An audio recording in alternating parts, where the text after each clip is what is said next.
Hi friends, कैसे हैं आप सब। स्वागत है आपका किताबें में। मैं हूँ शैली। आज हम बात करेंगे शिव पुराण की। पिछले वीडियो में हमने शिव पुराण की एक कथा जानी थी, शिव और सती की कहानी, सृष्टि की पहली प्रेम कहानी। आज हम जानते हैं शिव और पार्वती की कहानी, यानी कि शिव पुराण खंड 3 पार्वती संहिता। दोस्तों, हमने जाना था सती के आत्मदाह के बाद शिव बहुत ज्यादा व्यथित हो गए थे। उनके संताप को कम करने के लिए, उनकी चेतना को वापस लाने के लिए विष्णु ने अपने सुदर्शन चक्र से सती के शरीर के 51 टुकड़े कर दिए, जो अलग अलग जगह पे गिरे। शिव की चेतना लौटी, सती के शरीर का मोह उन्होंने छोड़ा और सती के ध्यान में लग गए। सती के बिना शिव खुद को शव महसूस कर रहे थे। इतने ज्यादा व्यथित थे सती की याद में, सती के विछोह की वेदना शिव स्वयं सह भी नहीं पा रहे थे। सृष्टि के लिए हलाहल पीकर अपने कंठ में जमा कर लेने वाले शिव सती का विछोह सह नहीं पा रहे थे। शिव के इस तरीके से व्यथित हो जाने का असर पूरी पृथ्वी पे पड़ रहा था। संपूर्ण सृष्टि उल्लास रहित हो गई थी। जो सृष्टि की खुशियां है, जो सृष्टि में रौनक है, वह सब कुछ खत्म हो गया था। जो नकारात्मक शक्तियां थी, राक्षसगण थे, वे इस अवसर का लाभ उठा रहे थे, अपने मनमाने अत्याचार कर रहे थे। शिव फिर से योग निद्रा में चले गए। फिर एक और तपस्या उन्होंने शुरू कर दी। इधर पूरी सृष्टि चाहती थी कि शिव सामान्य हो जाए, शिव अपने हृदय से संताप को कम कर ले, ताकि जो उल्लास सृष्टि में होना चाहिए वह वापस आ जाए। दूसरी तरफ देवी सती ने हिमवान के घर में जन्म लिया। हिमवान काफी समय से तपस्या कर रहे थे। वे चाहते थे कि उनके घर में एक कन्या रत्न आए। देवी ने उनके घर में आना स्वीकार किया, यानी सती ने मैना और हिमवान के घर में फिर से जन्म लिया। उसका नाम पार्वती, यानी कि पर्वतों की रानी रखा गया। पार्वती धीरे धीरे बड़ी होने लगी। शिव के प्रति उनके मन में अनुराग था, जैसे कि सती के मन में हुआ करता था, लेकिन इस सृष्टि से बिल्कुल विलग थे। किसी बात की चेतना उनके मन में नहीं थी। नारद हिमवान के घर जाते हैं, पार्वती का हाथ देखकर बता देते हैं कि इसका विवाह शिव के साथ होगा, लेकिन बहुत लंबी साधना करनी होगी। पार्वती इसके लिए तैयार होती है। इसी बीच एक राक्षस तारकासुर अपने आप को काफी बलवान समझने लगा था। उसने ब्रह्मा की आराधना की और ब्रह्मा से वरदान मांगा, मैं अमर हो जाऊं। ब्रह्मा ने कहा, इस सृष्टि में जो भी जन्म ले लेता है उसका अमर होना मुश्किल है, उसे एक न एक दिन मरना ही होता है। तो तारकासुर ने सोचा कि मैं ऐसा क्या मांग लूं कि मेरा वरदान किसी न किसी तरीके से पूरा हो जाए। उसने कहा कि मैं चाहता हूं कि मेरी मृत्यु शिव के पुत्र के हाथों हो। तारकासुर को लग रहा था शिव जिस तरीके से दुखी है, अब वे वापस सामान्य जीवन में लौटेंगे नहीं, विवाह करेंगे नहीं, पुत्र कहाँ से आएगा। इसलिए उसने यह वरदान मांग लिया कि मेरी मृत्यु शिव के पुत्र के द्वारा हो। ब्रह्मा जी ने यह वरदान दे दिया। कुछ समय इसी तरीके से बीत गया। देवताओं को लगने लगा नहीं और प्रतीक्षा नहीं की जा सकती है, शिव की जो योग निद्रा है वह तोड़नी होगी। वे कामदेव से सहायता लेने गए। कामदेव ने शिव की आराधना भंग कर दी, शिव की निद्रा तोड़ दी। निद्रा टूटते ही शिव क्रोधित हो आए, उनके त्रिनेत्र खुल गए और कामदेव भस्म हो गए। कामदेव की पत्नी रति ने विलाप प्रारंभ किया। उसने शिव से प्रार्थना की कि मेरे पति ने देवताओं के कहने पे सृष्टि के कल्याण की आपकी जो निद्रा थी वह तोड़ी थी, मुझे ऐसा दंड मत दो।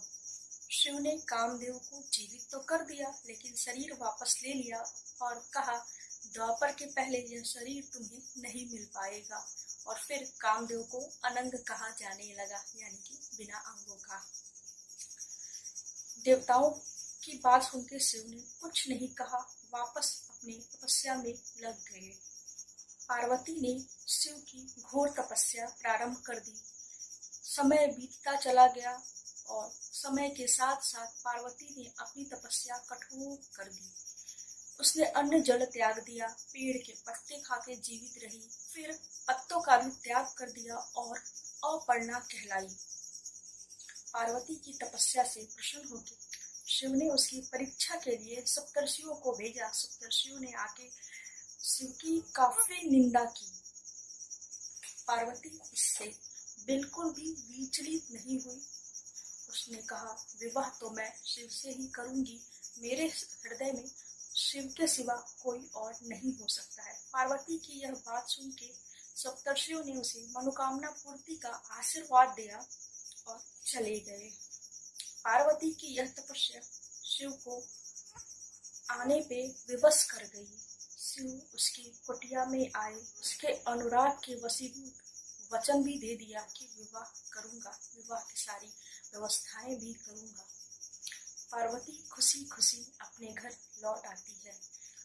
शिव विवाह का आयोजन होता है, सभी देवता आमंत्रित किए जाते हैं, लेकिन शिव के मुख्य संगी साथी तो भूत पिशाच यक्ष गंधर्व नाग आदि सभी थे। कीड़े मकोड़े से लेके अनेक तरीके के जीव जंतु शिव बारात में शामिल हुए। शिव बैल पे सवार हुए, बागंबर धारण किया, पूरे शरीर में भस्म लपेटा, सांप उनके गले में लिपटा था। इस बारात को देखने के लिए पूरा शहर उमड़ आया। इस अलौकिक बारात की चर्चा हर तरफ होने लगी। पार्वती की माता मैना ने जब परीक्षण के लिए, आगवानी के लिए दरवाजे पे पहुंच के आरती का थाल उठाया, शिव की तरफ नजर पड़ते ही वे बेहोश हो गई।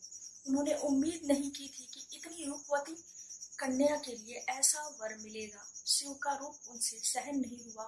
वे हट करने लगी, किसी भी तरीके से अपनी पुत्री का विवाह इस वनवासी से तो नहीं करूंगी। प्रेम विवाह इतने आसान तो होते नहीं है। पार्वती के हिस्से फिर से एक और कठिनाई आ गई। माता हट पे बैठी थी, नहीं ऐसे रूप वाले लड़के से शादी तो करूंगी नहीं। मेरी कन्या जितनी रूपवती है, वर भी उतना ही रूपवती होना चाहिए। पार्वती ने शिव से प्रार्थना की, जैसे सभी वर आते हैं, जैसे सभी के पति विवाह के लिए आते हैं, कृपया वैसे ही रूप में आओ, तभी मेरी माता तुम्हें स्वीकार करेंगी। शिव मुस्कुराए पर यह बात मान ली। शिव ने वेश बदला, मणिकांचन रूप धरा और पहुंच गए फिर से दरवाजे पे। इस बार माँ मुस्कुराई, शिव की आरती उतारकर अंदर ले गई। वह दिन शिवरात्रि का था। शिव और पार्वती का विवाह वैसे ही हुआ जैसे आम लौकिक विवाह होते हैं। इसलिए जो आज भी हमारे यहाँ जो विवाह होते हैं वो शिव और पार्वती के विवाह के तर्ज पे ही होते हैं। वैसे ही जब अग्नि के फेरे लेते हैं, मालाएं बदलते हैं, सप्तपदी के वचन देते हैं, उसके बाद विवाह संपन्न करते हैं। पार्वती के साथ शिव कैलाश चले गए। उन्होंने फिर से गृहस्थी बसाई और जैसा सती के साथ निभाया था, बिल्कुल अनोखे रूप में, बिल्कुल अलौकिक रूप में, कभी योगी बनके, कभी आम गृहस्थ बनके, वैसा ही उन्होंने पार्वती के साथ भी निभाया। उनके ज्येष्ठ पुत्र कार्तिकेय ने तारकासुर का वध किया। शिव और पार्वती के दाम्पत्य की विशेषता यह है कि आज भी आदर्श दंपति की जब बात आती है तो शिव और पार्वती से बेहतर उदाहरण कहीं नजर नहीं आता है। पार्वती भी बिल्कुल सती की तरह शिव के रंग रूप में ढलकर ही वहां रही। शिव के साथ तपस्या भी की, शिव के साथ उपवास भी किया, शिव के साथ योग निद्रा में भी गई और शिव के साथ सामान्य गृहस्थ जीवन भी बिताया। शिव की वेदना से जितनी अधिक सृष्टि परेशान थी, दुखी थी, शिव के खुश होने पे उतनी ही अधिक खुश हुई, उतनी ही अधिक फली फूली और ऊर्जावान बनी। शिव पुराण की यह कथा आज यहीं समाप्त करती हूँ। दोस्तों, बीच बीच में पुराणों की ऐसी ही कथाएं लेकर आती रहूंगी। आपको कैसी लग रही है ये कथाएं मुझे बताइएगा। Bye bye.